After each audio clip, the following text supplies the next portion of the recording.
Selamat pagi, Bapak, Ibu, dan Saudara yang terkasih dalam Tuhan. Kita akan bersama-sama merenungkan kebenaran firman Tuhan. Namun terlebih dahulu kita akan berdoa. Bapa di surga, terima kasih Engkau baik. Kami ada sampai hari ini karena kemurahan Allah. Sebentar kami tidak bersama-sama merenungkan kebenaran firman-Mu. Tuhan layakkan kami, sehingga apa yang kami lakukan menjadi satu saat untuk menguatkan hati diri iman kami untuk hormat dan kemuliaan bagi nama-Mu dalam kami beraktivitas. Dalam nama Tuhan Yesus Kristus kami berdoa. Haleluya. Amin. Saudara sekalian, tema renungan pada hari ini adalah keadaan manusia di luar kerajaan Allah.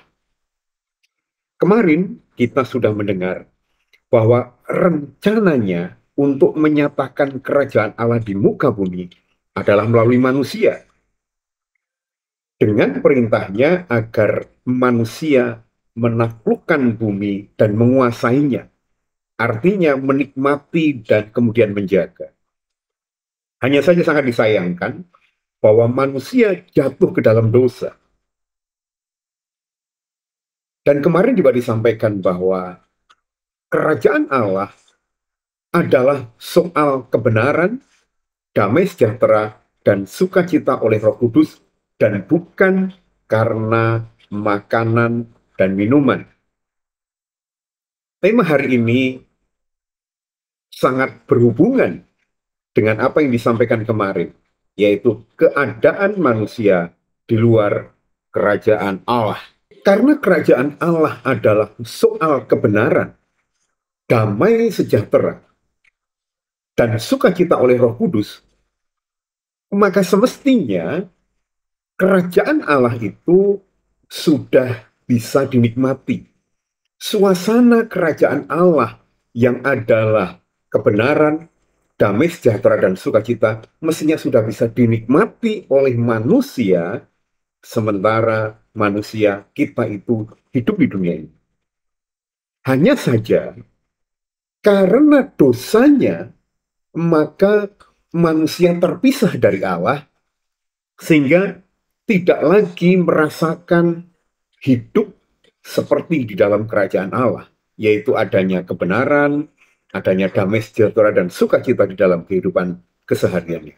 Saudara sekalian, kalau demikian halnya bahwa mestinya manusia itu bisa merasakan hidup dalam kerajaan Allah semasa dia hidupnya, mengapa manusia kemudian tidak mampu menikmati atau merasakan suasana kerajaan Allah selama dia hidup di dunia?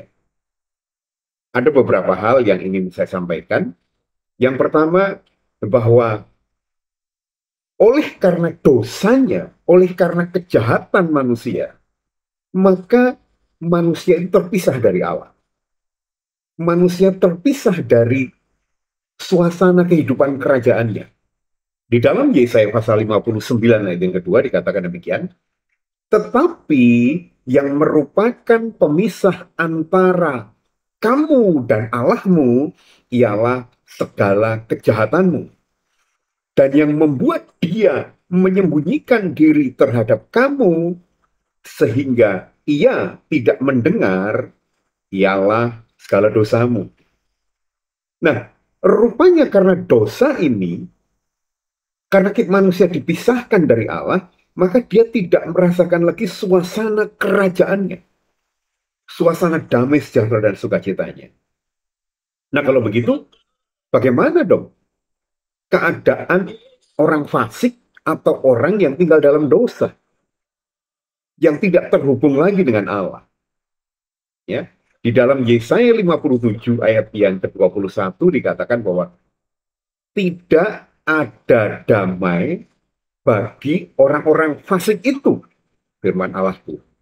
Saudara sekalian, Allah sudah membentuk hati manusia sedemikian rupa, sehingga kemudian ketika manusia itu jatuh ke dalam dosa, putus hubungan dengan Allah, maka bagi orang tersebut, bagi orang fasik tersebut, tidak ada damai dalam batin maupun damai secara lahirnya dia. Lebih jauh lagi ketika ditanyakan bagaimana sesungguhnya keadaan manusia yang berdosa itu.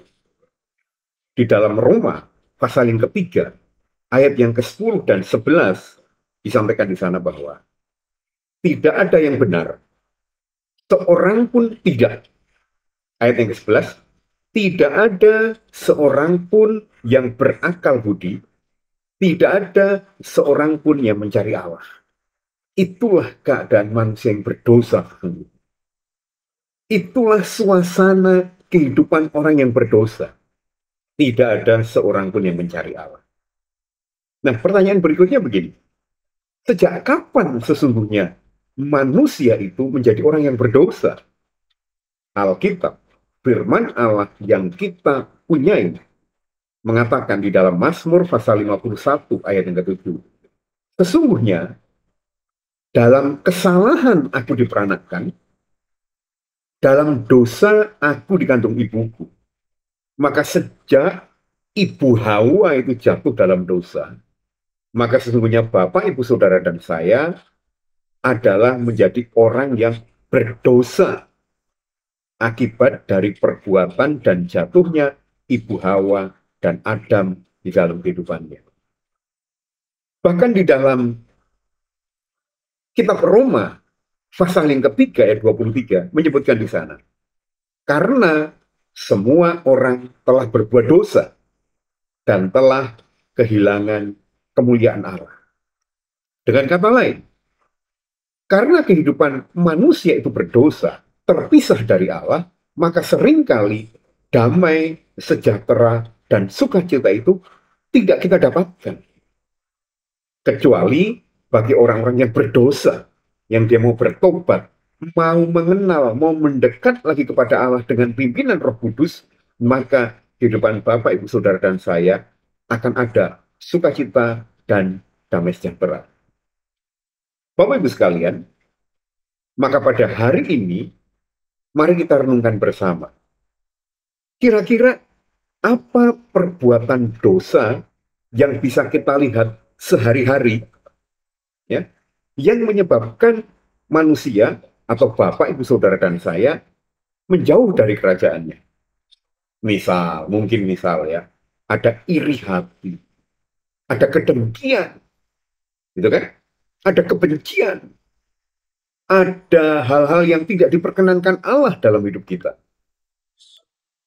Dan itu terjadi dalam kehidupan kita sebagai anak-anaknya yang tinggal di dunia ini sehingga tidak merasakan damai, sejahtera, dan sukacita. Berikutnya lagi, Bapak Ibu sekalian, adakah orang berdosa yang berbuat baik? Orang yang berdosa yang berbuat kebaikan? Saya kira ada. Orang berdosa, tetapi sesungguhnya karena Allah pun menaruh Taurat dalam diri manusia, menaruh firman-Nya, menaruh rohnya melalui hembusan napasnya ketika dibentuk oleh Allah, maka ada manusia yang berdosa yang berbuat baik. Ya. Tetapi pertanyaan selanjutnya adalah, apakah manusia yang berbuat baik tadi tetap disebut manusia yang berdosa? Kita renungkan. Tapi menurut saya jawabannya adalah ya. Karena perbuatan baik tidak akan pernah menghapuskan dosa Bapak, Ibu, Saudara, dan saya. Tapi perbuatan baik itu bisa dilakukan oleh manusia. Seperti apapun dia bisa melakukan perbuatan baik. Hanya dosa tidak mungkin dihapuskan oleh perbuatan baiknya. Bapak Ibu sekalian, mari sepanjang minggu ini kita menghafalkan sebuah ayat yang ada dalam Efesus 2, ayat yang ke-8. Yang demikian bunyinya. Sebab oleh kasih karunia, kamu diselamatkan oleh iman. Itu bukan usahamu, tetapi pemberian Allah. Itu bukan hasil pekerjaanmu.